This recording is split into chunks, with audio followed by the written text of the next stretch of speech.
Welcome to special analysis. నేను రమ్మ మండవ. ఈరోజు అనాలిసిస్లో భాగంగా మనం తీసుకోబోతున్న టాపిక్ ఏంటంటే భూమికి బెత్తెడు. ఏదైతే గల్లా మాధవ్పై రోజా బాడీ షేమింగ్ అని చెప్పేసి నేను టైటిల్ పెడతాం జరిగింది. ఈ టైటిల్ చూసిన వాళ్ళకి చాలామంది ఆలోచనలో పడచ్చు, ఇంత దారుణం కూడా మాట్లాడుతుందా రోజా అని. ఎస్, రోజా ఎప్పుడు దారుణాలే మాట్లాడుతుంది. ఆమె చేష్టలు కానీ, ఆమె చర్యలు కానీ, ఆమె మాటలు కానీ పీక్స్ ఏదైనా సరే. అందుకే ఎప్పుడు కూడా రోజా ఆ స్థాయిని ఎప్పుడు కూడా తగ్గించుకోవాలని అనుకోదనమాట. మన ఎక్స్పెక్టేషన్స్ ఏమన్నా కొంచెం అన్నా ఏం మారుతుందేమో అనుకున్న ప్రతిసారి, ఇంకా ఇంతకన్నా దిగజారదేమో అనుకున్న ప్రతిసారి అదేదో సినిమాలో చెప్పినట్టు అంతకన్నా నేను ఇంకా నీచం, నా స్థాయి ఇంకా అధమ స్థాయి అని ప్రూవ్ చేసుకుంటా ఉంటుంది. ఈరోజు అంబటి రాంబాబు ఫ్యామిలీని పరామర్శ చేసి ఆవిడ మాట్లాడిన మాటలు ఏవైతే ఉన్నాయో నిజంగా ప్రతి మహిళ సిగ్గుపడాలి రోజా మాట్లాడిన మాటలు విని. ఈమెం మాట్లాడుతూ ఉంది, అంబటి రాంబాబు కుటుంబాన్ని పరామర్శించింది. ఎందుకంటే ఆ పార్టీ నేతే కాబట్టి, తన సహచర మంత్రి కాబట్టి ఆయన పరామర్శించావు. Okay, fine, good. వాళ్ళ ఫ్యామిలీకి ధైర్యం చెప్పావు, జైల్లో ఉన్నాడు కాబట్టి ఆయన. అది కూడా అంతవరకు కూడా వెల్కమ్ చేద్దాం.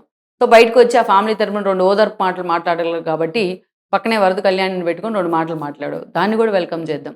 నీ పక్కనే ఉన్న ఎమ్మెల్సీ వరద కళ్యాణి నీకన్నా చాలా జూనియర్ పాలిటిక్స్‌లో. ప్రెజెంట్ ఎమ్మెల్సీగా ఉన్నారు ఆవిడ వైఎస్ఆర్‌సీపీ నుంచి. ఆవిడ కూడా వైఎస్ఆర్‌సీపీ నేతే కదా! ఆవిడెంత హుందాగా మాట్లాడింది, నువ్వెంత హుందాగా మాట్లాడావు? కనీసం బేరీజు వేసుకున్నావా ఎప్పుడన్నా? అలాంటి వరద కళ్యాణ్‌ని పక్కన నుంచోడానికి కూడా నీకు అర్హత లేదు. అనవసరంగా ఆమె వచ్చి మీ పక్కన నుంచొని ఆవిడ హోదా పోగొట్టుకుంటా ఉంది ఈ రోజున. ఆవిడని కూడా నీ ఘాటున కట్టేస్తా ఉన్నారు జనాలంతా. ఏం మాట్లాడుతున్నావు నువ్వు? గల్లా మాధవి ఇంతుందా? ఫస్ట్ టైమ్ ఎమ్మెల్యే అయింది అని మాట్లాడు. సిగ్గుండాలి ఈ మాటలు మాట్లాడడానికి రోజాకి, నిజంగా చెప్తున్నా. నువ్వు ఫస్ట్ టైమ్ ఎమ్మెల్యే కాలే. నువ్వు పార్టీలోకి రావడంతోనే శివప్రసాద్ లాంటి వాళ్ళ భిక్ష, మాజీ ఎంపీ దివంగత నేత శివప్రసాద్ లాంటి వాళ్ళు భిక్ష పడితే నువ్వు సినిమాల్లోకి వచ్చావు. అక్కడ ఒక గ్లామర్ హీరోయిన్‌గా రోజా పేరు తెచ్చుకొని అక్కడి నుంచి కొంత సెలవుమణిని వివాహం చేసుకున్న తర్వాత గ్యాప్ ఇచ్చింది. ఆ తర్వాత ఆమె పొలిటికల్ ఎంట్రీకి కూడా బాటలు వేసింది శివప్రసాదే. ఇప్పుడు వైసీపీలో ఉన్న పద్మజారెడ్డిని అడిగితేనే మనకు తెలుస్తుంది ఎవరు రోజాని రాజకీయాల్లోకి తీసుకొచ్చారు అనేది. ఆ రాజకీయాల్లోకి వచ్చిన తర్వాత నీకు టీడీపీ 2 సార్లు టికెట్లు ఇచ్చింది. ఒకసారి చంద్రగిరి నుంచి పోటీ చేసావు, ఒకసారి నగర్ నుంచి పోటీ చేసావు. 2 సార్లు గెలిచావా మరి? 2 సార్లు గెలవలే. పార్టీ మహిళా అధ్యక్షురాలు పదవి ఇచ్చి ఎంతోమంది మహిళామణులు గొప్ప గొప్ప వాళ్ళు చేసిన పదవిని నీకిచ్చారు. దాన్ని ఏం చేసావు మరి? అలాంటి వాటన్నిటిని ఎడంకాలతో తన్నేసి చంద్రబాబు నాయుడు నన్ను మోసం చేశాడని నేర్చుకుంటూ వైఎస్ కాళ్ళ మీద పడ్డావు వెళ్ళి. నువ్వు కాళ్ళ మీద పడ్డావు, ఆయన పాపం ఆకాశంలో ఎగిరిపోయాడు. ఎక్కడ పోయాడు? చిత్తూరు పర్యటనలో మరుసటి రోజే ఈ వెళ్ళి బొకే ఇచ్చింది, వైఎస్ రాజశేఖర రెడ్డి చనిపోయారు. జగన్మోహన్ రెడ్డిని కలిసింది, ఆయన సిబిఐ కేసులో జైలుకి వెళ్ళారు. మీకందరికీ చాలామందికి, ఈ జనరేషన్ వాళ్ళకి చాలామందికి తెలియదేమో, అప్పట్లో కాంగ్రెస్ మహిళా అధ్యక్షురాలుగా గంగాభవాని లాంటి వాళ్ళు ఉండేవాళ్ళు. ఆవిడ ఆ రోజు ఈ 2 సంఘటనలను బేరీజు వేస్తూ జగన్మోహన్ రెడ్డిని జైలుకి వెళ్ళడానికి, వైఎస్ రాజశేఖర రెడ్డి చనిపోవడానికి రోజానే కారణం, ఆవిడ ఐరన్ లెగ్గే కారణం అంటూ అసలు ఐరన్ లెగ్ అనే టైటిల్ రోజాకి కాయిన్ చేసింది గంగాభవానినే. ఆ రోజు ఇలా ఆమె అని ఇలా రాష్ట్రం మొత్తం ఐరన్ లెగ్ పిలుస్తూ ఉంటే ఎన్నోసార్లు ఆవిడ మీడియా ముందు కూడా కన్నీళ్లు పెట్టుకుంది. సో అలాంటి రోజా ఈ రోజున మళ్ళీ జగన్మోహన్ రెడ్డి జైలు నుంచి వచ్చిన తర్వాత ఆయన పార్టీలో చేరారు. సరే, ఆమె 2 సార్లు ఓడిపోయింది. ఫస్ట్ టైం కంటెస్ట్ చేసినప్పుడు ఓడిపోయింది, సెకండ్ టైం కంటెస్ట్ చేసినప్పుడు ఓడిపోయింది.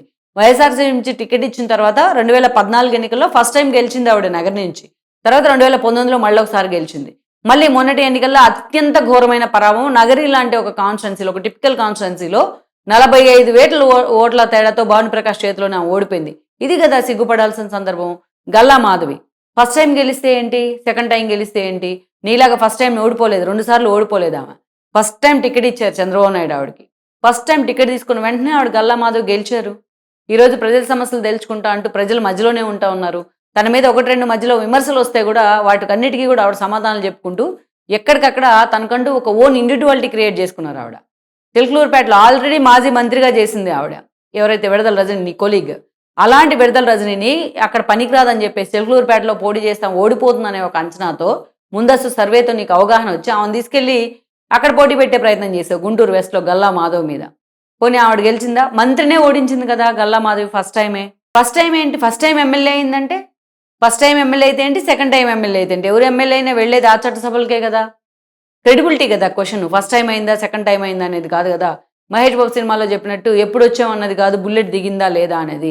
నీ తోటి, నీ సహచారం, నీలాంటి నోరే ఉన్న విడతల రజనీని కూడా ఓడించింది ఆవిడ ఫస్ట్ టైం.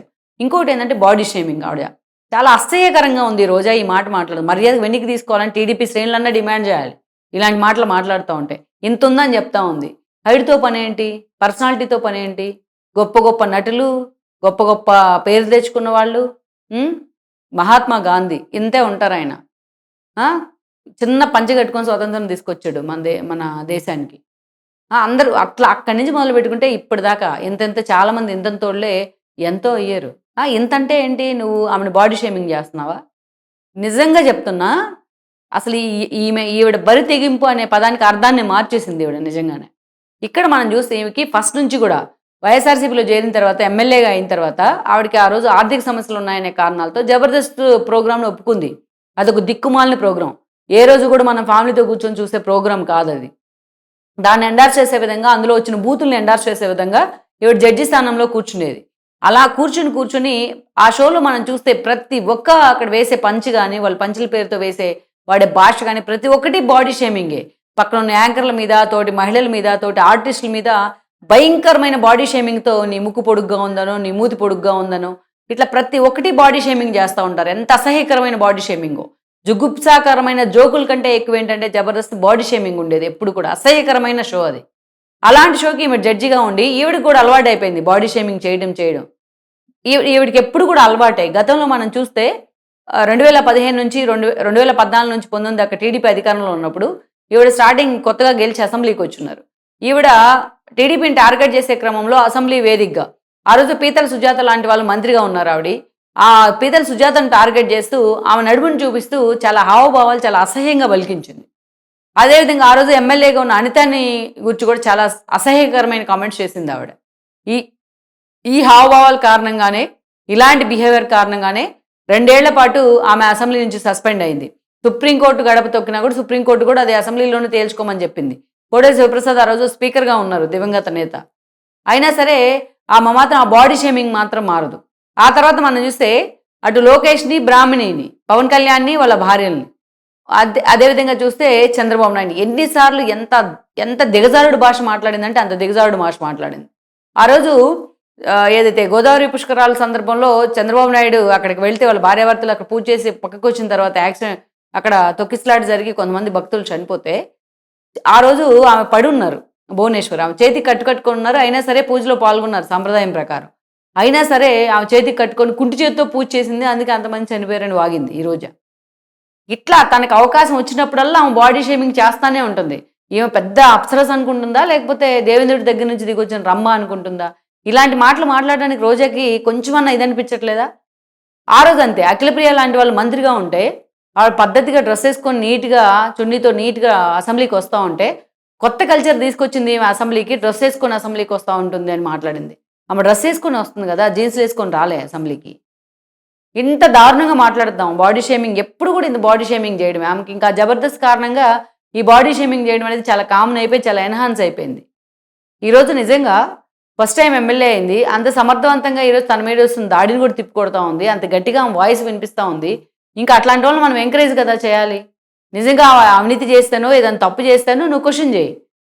లేదు ఆవిడ తీసుకున్న నిర్ణయాల్లోనూ ఆవిడ మాట్లాడిన మాటలో తప్పు ఉంటే దాన్ని క్వశ్చన్ చేయి. అంతేగాని భూమికి బెత్తిడు ఉంది, లేకపోతే ఎంత ఉంది, ఫస్ట్ టైం ఎమ్మెల్యేగా గెలిచింది. నువ్వు ఫస్ట్ టైం కాదు సెకండ్ టైం కూడా ఓడిపోయావు. థర్డ్ టైం గెలిచావు ఎమ్మెల్యేగా. నీ గెలవడానికి 15 ఏళ్ళు పట్టింది అసెంబ్లీని టచ్ చేయడానికి. ఫస్ట్ టైమే అసెంబ్లీని టచ్ చేసే ప్రయత్నం చేసింది. ఈ దిక్కుమాలిన భాషకే నువ్వంటే అసహ్యం వేస్తూ ఉంది జనాలకి. అంబటరాంబాబు మాట్లాడిన మాటలు ఏం తప్పు ఉంది అంటా ఉంది. ఈమె ఇదే భాష మాట్లాడుతుంది అందరితోనే. అందుకే ఆమెకు అంబటరాంబాబు మాట్లాడిన మాటలు తప్పుగా అనిపించట్లా. జగన్మోహన్ రెడ్డి ఎలాగైతే ఆయన ఇలాంటి వాళ్ళందరినీ కూడా ఆయన మార్చే ప్రయత్నం చేయరు, ఇలాంటి వాళ్ళందరినీ పక్కన పెట్టే ప్రయత్నం చేయరు. సో ఇలాంటి వాళ్ళు కూడా జగన్మోహన్ సపోర్ట్ చేస్తున్నారు కాబట్టి ఈ భాషను మార్చుకునే ప్రయత్నం చేయరు. పైగా బాడీ షేమింగ్ ఒకటి తోటి ఎమ్మెల్యేని పట్టుకొని. ఇంకా వెల్కమ్ చేయాలి, ఆమె ధైర్యాన్ని నువ్వు మెచ్చుకోవాలి. సో మెచ్చుకోకపోగా ఆమె తప్పులుంటే నువ్వు ఆ తప్పుల గురించి మాట్లాడాలి. కానీ ఈరోజు బాడీ షేమింగ్ ఏంటి అంత అసహ్యంగా? చెత్త అసలు ఇది మహిళలందరికీ అవమానం నువ్వు చేస్తున్న బాడీ షేమింగ్. దీని మీద రోజాని కేసు పెట్టి లోపలేయాలి. దీంట్లో no doubt in that. So అందుకే చిన్న మాట భారతిరెడ్డి అంటే చంద్రబాబు నాయుడు కిరణ్ అనే వ్యక్తిని టీడీపీ కార్యకర్తను అరెస్ట్ చేసి ఆయన మొహానికి డస్ట్బిన్ కవర్లు వేసుకొని పోలీసులు తీసుకెళ్లి లోపలేశారు. మీరేం చేస్తున్నట్టు మరి? ఇది ఈ ఓవర్ యాక్షన్ ఈ తగ్గించుకుంటే రాజకీయాలు ఏదైనా నీకు భవిష్యత్తు ఉంటుంది, లేకపోతే నీ కేల్కతం దుకాణం బందే. Please share, like and subscribe R24 Telugu YouTube channel.